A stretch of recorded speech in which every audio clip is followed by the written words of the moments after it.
Good morning. Today is Thursday, October 13th. The time Singapore right now is 11:53, and a warm welcome back to another update of the daily market update. And we have seen that the Wall Street is basically on hold, waiting for tonight's all important consumer price index release, and that will be happening at 8:30 Singapore time. And do keep an eye on it because the market is expecting a slightly better CPI reading.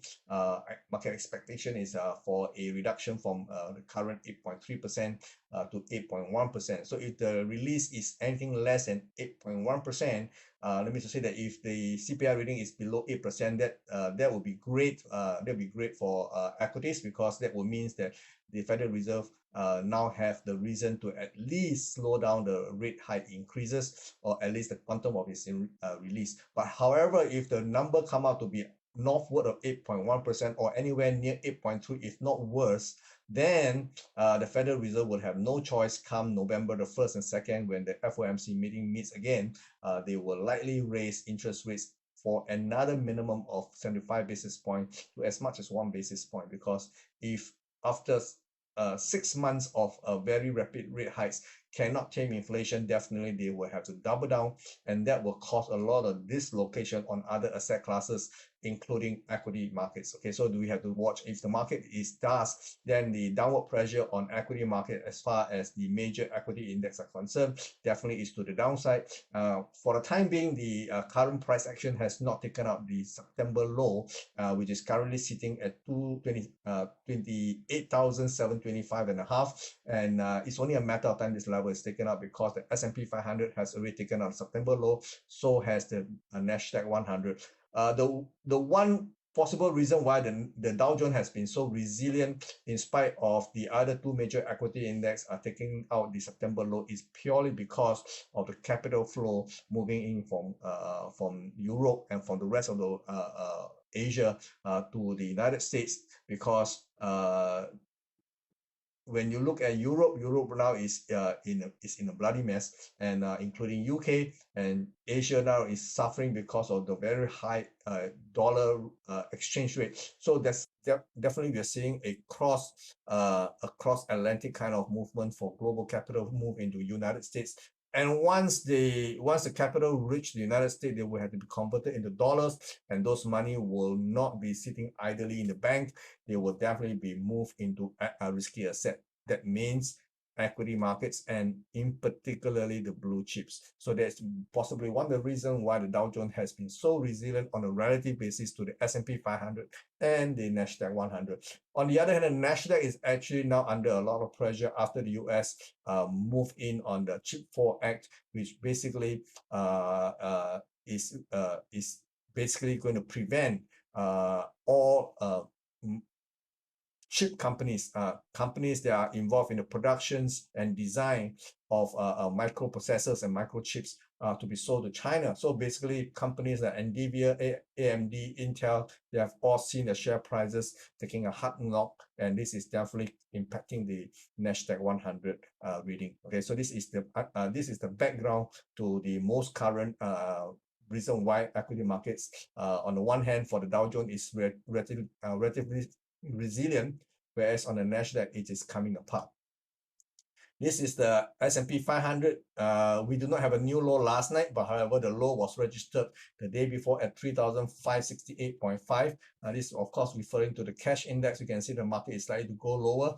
And if the market do go lower to test the 3,000 to 2,900 level, I think this is an area in which it's going to be very dangerous to continue to sell, because I think this is setting up to be a bear trap. I think there's a possibility if the market do sell off aggressively into this range of prices here, then the condition is right for a short squeeze. So be very careful as the market moves towards the 3,001 level. Do not try to chase it all the way to that level. For the time being, I think the market is still biased to the downside. So is the Nasdaq 100. I do believe the Nasdaq 100 so far is under a lot of pressure, because I just mentioned the Chip 4 Act is definitely targeting the high-tech stocks, and they are definitely not a good thing that we want to see. And if the market continues to decline, there's a very good chance the market will go down to test the 8,000 level. Again, very similar to the S&P 500, 3,100 levels in the Nasdaq 100 equivalent, that level will be 8,000. So long as the market goes down towards 8,000, be very careful. Do not chase it because this is a condition right for a short squeeze. Okay, so do be very, very careful. What would be the reason to cause the market to aggressively rebound? I would have no clue what will actually cause the market to actually cause a short squeeze. But technically speaking, this is an area which I think is a very dangerous level. Do watch out for this. Okay. Over in Asia this morning, Hang Seng continued to collapse. What's it called? It continued to decline. We can see that the Hang Seng is on a long-term decline, and so far, as of yesterday, we can see that prices has already broke 17,000 to as low as 16,438.6, and this is the low for the year. And it looks like we may not be done with the decline just yet. So there's very good reason the market will continue to go down, maybe to test the 13,000 levels. Okay. Over in Shanghai, we saw a rebound yesterday. Yesterday, we saw the market hit a what we call a three-way pullback zone, anywhere between 3,030 to 2,953. Market went up to as low as 2,934, and then we have a major outside day here. Okay, you can see this outside bar here. It's on a relative basis the most aggressive rebound we have seen since when? Since September the 6th. So this could be setting the condition for higher prices. Not sure what is causing this move here. I have not read any news to tell me there's any news that can actually cause a reversal of this magnitude. So based on technical outlook, it looks like this outside bar here may actually cause the Shanghai Composite Index to stabilize and actually rebound a little bit more. Okay, but I think there is a possibility the market will have a resistance at 3,001. So going forward, as far as 3,001 concerned, that could be a barrier to higher prices. Over at the Nikkei continued to fall, to slide. It has slid down below 27,000. Currently, this morning, the low was 26,244.9, and it last looks like market will actually go down to challenge the September low of 25,621. And if that being the case, logically, I think the market will go down to test even lower at 25,500 to 25,000. Okay, so basically, this is the danger zone here. So do watch out for this move here. Over in currency market, we can see that yesterday we have a breakthrough of 145.90. Market continued to charge higher to 146.95, so it's almost at 147. And true enough, there was no intervention by the Bank of Japan, which I have also been speculating that they are highly unlikely to reappear again because their previous intervention near the 145.90 only resulted in a 24 hours decline in the dollar versus the yen, and the market has come back up again as if nothing has happened. So it was a wasted effort, and there's every reason to believe that the market will continue to edge higher, maybe perhaps to challenge the April 1990 high, which is at 160. 40. So because 160 is a very round number, a very nice number, I think if anything, I think they will reserve their resources to try to intervene at a much higher levels, and hopefully this time it will be a concerted effort with the other central banks. Okay. Sterling managed to hold last night. You can see the market actually managed to stabilize at 109.23. 109.23 is actually a 50% pullback from the low of 103.57 to 114.95. So this pullback was a 50% pullback, and the market actually held at the 50% mark and caused a slight bounce. Whether this bounce can result in something bigger, I hope it does, because it does look incomplete to me. What I mean is that the rebound from 103.57 doesn't look complete. Ideally, we can see another move up to 102. And if this is the case, I think this will be a much more comfortable place to take up a short, to reposition short positions. At the current level, we have to watch. Of course, yesterday we also know that the Bank of England governor has actually come out and said that they are giving the pension fund 3 more days up to the end of this business week to do something about rationalizing their portfolio. Those positions that need to be hived off, those need to be closed out, because the pension funds are now under a lot of pressure because they are meeting margin costs and they are selling good assets all over the place. That means getting rid of their gilt position, and that is causing further stress in the market, because that's the reason why the Bank of England has actually doubled down on the intervention increasing from 5 million pound to 10 million pound, and obviously that is telling the market that this situation is getting pretty serious,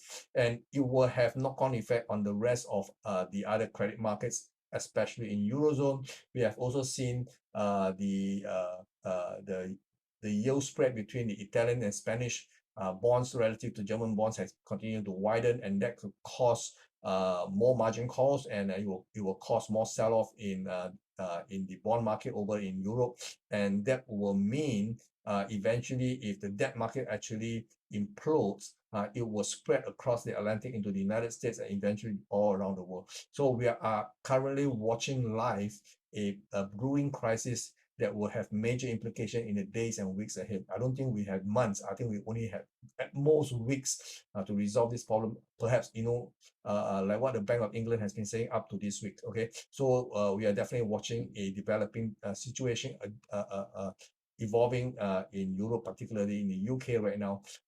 As we have seen at the end of September, we saw how the market sold off all British assets, including the gilt, including the currencies, including the UK equities, because there is this mass fire sales going on as far as the pension funds are unloading anything they can sell to raise money to meet the margin call as far as their so-called equivalent of credit default swap, okay, which the financiers has actually told them, if you buy this derivative, you will actually be able to raise money to pay your pensioners. But right now, as a result of the very aggressive rate hike, bond market has basically been selling off, and the speed in which it has been coming off has actually accelerated, leading to the rapid deterioration of the portfolio of this pension fund, in terms of course they've been holding a lot of government bonds, and that is not doing them well. And also at the same time, over the last few years, we can see that because of ultra low interest rates, pension funds are also venturing into risky assets like equity, and this time both equity and debt markets are collapsing all at the same time. So we can see the quality of their portfolio has been decimated, which results in a margin call, which results in them having to do the fire sales, which also in turn result in the Bank of England having to come in to support the debt market. So these are all interconnected, which I think going forward is going to be a horrible scene, especially after the midterm election is over. Whatever the result is, I think that is where the real crisis will actually unfold. Okay. Over in the euro versus the dollar, we can see that euro has stopped falling, has been holding the line at just under the 0.97 levels. I think over the longer term, this market will continue to edge lower. The year low at 0.9536 will not be, I don't think it's defensible. I think eventually it will go down to, at the minimum, 88 cents, maybe over the longer term to go back to the much even lower levels. Okay, so over the long term, this is definitely a market not to be in, at least not on the long side. You want to continue, or rather I will continue to be looking for opportunity to sell. Okay, over in the Aussie market, you can see this Aussie has also been going down to register the new low for the year at 62 cents. Okay, so this also implies that everything else against the dollar is going to be down. Okay, and that of course extend to the Aussie dollars. Over the long term, I think this market is going to go down a lot more. If you look at the monthly time frame, you can see that the nearby support is apparently the April 2020 low. Okay, and this level is at 0.6 thereabout. Okay, and I don't think even 0.6 will be able to hold this onslaught of selling orders. There is every likelihood the market will go down to the 55 cents over the longer term. That means sometime next year we probably will see 55 cents again in the euro. Okay, so this is quite a nightmare scenario. Okay, let's take a look at crude oil. Crude oil has actually attempted to rebound, but the rebound has been actually quite flattish. In fact, yesterday we saw that the market actually held briefly at the 50% mark. Okay, 50% mark was at $85. Market actually hold at $86.28 last night and managed to stabilize. Whether or not it will be able to rebound from here remains to be watched. So tonight I think we will have to watch this market here very carefully. Okay, so far $85, which is a 50% pullback of this entire rise from $76.25 to $93.64. This is the 50% mark, and I think it is technically a level that should provide some kind of technical support. Over in the precious metal market, gold continued to look pretty weak in the face of of a surging dollar. So whenever the dollar is strong, precious metals can find it very difficult to rally, and this has been the case for all this while. And the low traded so far this round on October the 11th was at $1,660.10. The best it could do during this period of time was $1,683.94, and the market looks like it will likely to drift even lower going forward. Unfortunately, I'm holding on to some long position which I have taken up since the end of last week, and this is still not looking bright for me. At any rate, I have placed in my stop loss. In the event the market do not recover, then just too bad for me. I will try again at much lower levels. Okay. Over in the silver market, we can see the market is continuing to slide. The low traded this round on yesterday was $18.86. Market seems to be wanting to come off again. And by comparison, we can see that the decline in silver is a little bit deeper relative to gold, and we can see this pullback here is of course very impulsive looking, because the initial pullback I was hoping the market can stop somewhere here and then recover, but it did not, and then market continued to slide to the current level of $18.96 as of now. So going forward, I think there's a very good reason market will go down again, and to where I think let's take a look at the daily time frame. The nearest support appears to be here. Okay, and this may or may not even hold $18. Okay, the lowest it have gone down last month was $17.56. Once the market goes into this bracket of price again, it becomes very attractive to look for buying opportunity again. So until then, market will likely to continue to extend lower.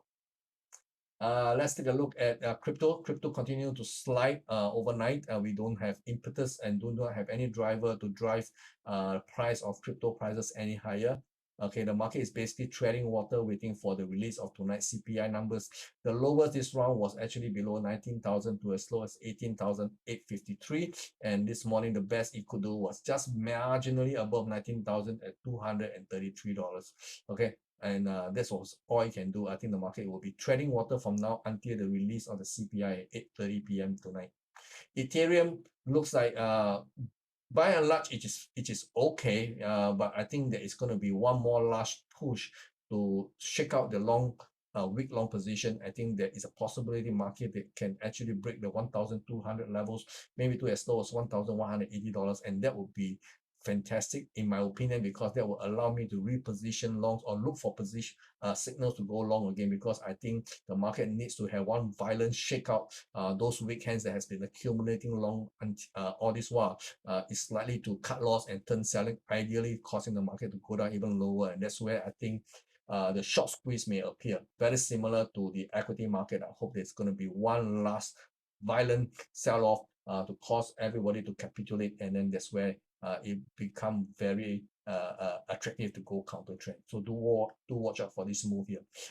Ripple is continuing to slide overnight to as low as 46 cents, and of course the day of the verdict is not that far away. We all understand there's this court case, there's this legal contest between the SEC and the Ripple Lab, and analysts believe that Ripple Lab stands a fairly good chance of winning this case, and the market has been accumulating buy position all this while, but then the market is continuing to slide. But irrespective of the outcome of the verdict, which is likely to be released on October the 18th, which is like less than a week from now, I think it is a sell, because all the while the market has been accumulating buy position in expectation of a positive outcome for Ripple Lab. And once the result is up, if it's positive, that means it's in favor of Ripple Lab, then is no longer any reason to continue to hold long position. Market may consider to take profit. And in the worst case scenario, if the verdict is a negative, that means they lose the case, then of course all hell will break loose. The market is going to come back down. Okay, so regardless of the verdict itself, I think this market is a sell as far as I can see. Okay, over in the other market like Cardano, basically is still falling, and we are seeing Cardano right now is at an all-time low. Okay, this is an all-time low. This is a record low. This is a monthly time frame. You can see the market from the time it released its coin from way above $3 right now is trading at 1/10 the its value. So this is a record low for as far as the Cardano is concerned. It looks pretty bearish, and it may actually influence all the other altcoins going forward. We saw that Solana is also treading water, not doing particularly well, but still holding above $30 for a time being. And Polygon is okay. I think it is basically treading water, very much in line with what we see in Ripple. So this market could be gearing up for another push higher. So regardless of what happens. So this is the Binance coin. Binance coin, after the reported hack by Binance, the exchange, is causing the Binance coin to actually slip. But it has been very well contained. Despite the very negative news, Binance coin has managed to hold above, or rather at the current level of $267. On a comparative basis, I think this is fairly resilient. Maybe all it needs is some positive news to cause the market to go back up again. Okay. Sandbox is basically also threatening to take out the all-time low, the contract low. The all-time low is at 73 cents, and the market currently trading to a low of 74.45 cents. Okay, so basically the market is testing the lower range of this market. There's a very high risk it will take out the all-time low and maybe even go much lower. Atom, which is the Moscow coin, not Moscow coin, Cosmos coin, is also looking very much like what's the other coin, looking very much like Polygon. Okay, so it is trading water. Maybe it is due for a move, because the move from $70.30 looks a bit corrective. So at this current price at $11 thereabout, I think it is possibility waiting for a catalyst to push it higher. What the catalyst is, obviously we do not know. Okay, Ethereum Classic looks to be also looking to be trading water, and it has taken up, I think, has it taken up? Let me see. The low today is $23.45. Haven't taken out. Okay, so basically we can see that the week's low on Monday is $22.76, and this looks like it's challenging this most recent low here in July at $22.15. If this level is taken out, $22.15 must be a line or last defense. If it's taken out, then the entire market here will look pretty bearish. So that's all I have for you for today, and I shall see you again tomorrow. In the meantime, take care and do watch out for the CPI numbers coming out tonight at 8:30 p.m. Bye-bye.